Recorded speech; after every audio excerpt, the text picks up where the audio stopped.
Hi, and welcome to tonight's study in the book of Proverbs. We're in chapter 3, starting in verse 2, but we'll start over in verse 1. It says, "My child, do not forget my teaching, but let your heart keep my commandments, for they will provide a long and full life, and they will add well-being to you." This is causal. Your head is not going to forget if your heart keeps a hold of the Lord's commandments. And how do you do this? Well, verse 3 tells you, "Do not let truth and mercy leave you. Bind them around your neck. Write them on the tablet of your heart. Then you will find favor and good understanding in the sight of God and people." So you want to hold on with all your might. Two things in here. You have truth, which is your duty to God, and mercy, which is your duty to your fellow man. And this is a pattern that's followed throughout Scripture in the Ten Commandments. There's 10 of them. The first 4 are your duty to God. The last 6 are your duty to man. You have no other gods before me. You shall not make for yourself a carved image. You shall not take the name of the Lord your God in vain. And remember the Sabbath to keep it holy. Those 4 are your responsibilities to God. But then the last 6 are: honor your father and mother. You shall not murder. You shall not commit adultery. You shall not steal. You shall not give false testimony. And you shall not covet. And they have to do with your relationship with other people. Jesus broke it down this way in Mark chapter 12 and verses 28 to 31. Now one of the experts in the law came and heard them debating. When he saw that Jesus answered them well, he asked him, "Which commandment is the most important of all?" Jesus answered, "The most important is, listen, Israel." Remember that? Listen, Israel. The Lord our God, the Lord is one. So he hits him with the Shema. Shema Israel, Adonai Eloheinu, Adonai Echad. That's in Deuteronomy 6, verses 4 to 9. Love the Lord your God with all your heart, with all your soul, with all your mind, and with all your strength. But then he hits him with Leviticus 19,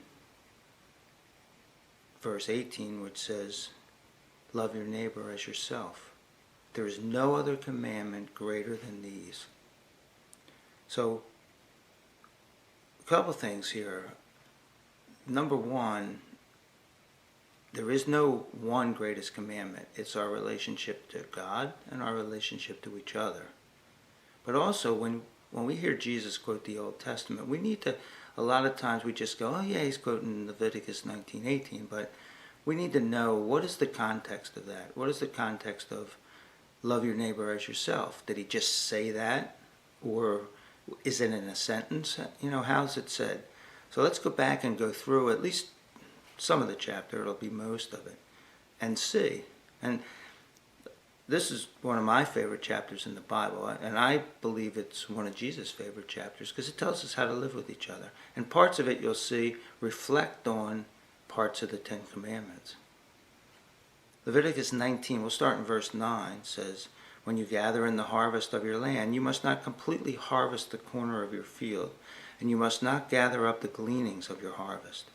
You must not pick your vineyard bare, and you must not gather up the fallen grapes of your vineyard. You must leave them for the poor and the foreigner. I am the Lord your God. You must not steal. You must not tell lies. You must not deal falsely with your fellow citizen. You must not swear falsely in my name, so that you do not profane the name of your God." I used to say, "Swear to God." I don't anymore. "I am the Lord. You must not oppress your neighbor or commit robbery against him. You must not withhold the wages of the hired laborer overnight until morning. You must not curse a deaf person or put a stumbling block in front of a blind person. You must fear your God. I am the Lord. You must not deal unjustly in judgment. You must neither show partiality to the poor nor honor the rich. You must judge your fellow citizen fairly. You must not go about as a slanderer among the people. You must not stand idly by when your neighbor's life is at stake. A lot of people haven't read that commandment. I am the Lord. You must not hate your brother in your heart. You must surely reprove your fellow citizen so that you do not incur sin on account of him. You must not take vengeance or bear a grudge against the children of your people, but you must love your neighbor as yourself. And everybody loves themselves. I am the Lord. You must keep my statutes. Now let's skip ahead to the 26th verse to save a little time. You must not eat anything with the blood still in it. You must not practice either divination or soothsaying. You must not round off the corners of the hair on your head or ruin the corners of the beard. You must not slash your body for a dead person or incise a tattoo on yourself. I am the Lord. Do not profane your daughter by making her a prostitute, so that the land does not practice prostitution and become full of lewdness. You must keep my Sabbaths and fear my sanctuary. I am the Lord. Do not turn to the spirits of the dead, and do not seek familiar spirits to become unclean by them. I am the Lord your God. You must stand up in the presence of the aged. Honor the presence of an elder, and fear your God. I am the Lord. When a foreigner resides with you in your land, you must not oppress him. The foreigner who resides with you, to be like you, like a native citizen among you, so you must love him as yourself, because you were foreigners in the land of Egypt. I am the Lord your God. You must not do injustice in the regulation of measures, whether of length, weight, or volume. You must have honest balances, honest weights, an honest ephah, and an honest hin. I am the Lord your God who brought you out from the land of Egypt. You must be sure to obey all my statutes and regulations. I am the Lord. Now there's plenty of stuff in there that pricks my heart every time I read it.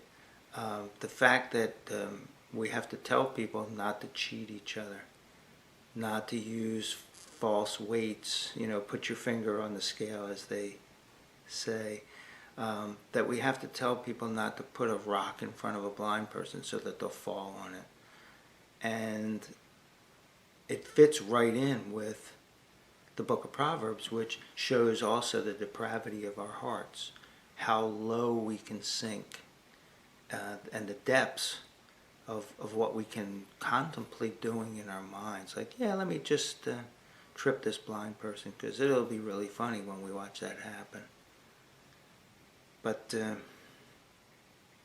now we know how to balance this truth and mercy, this God and man, and love God and love your neighbor edict. We focus on Jesus.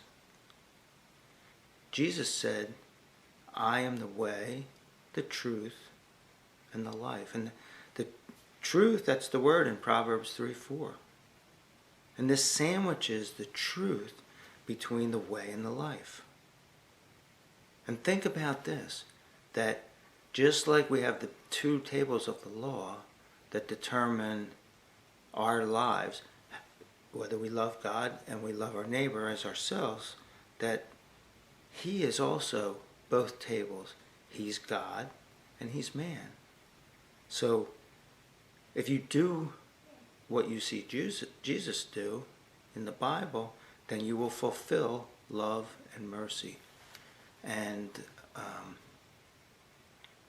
I believe that's why he came. Well, he came to die for us, but he also came to give us an example of how to live every day.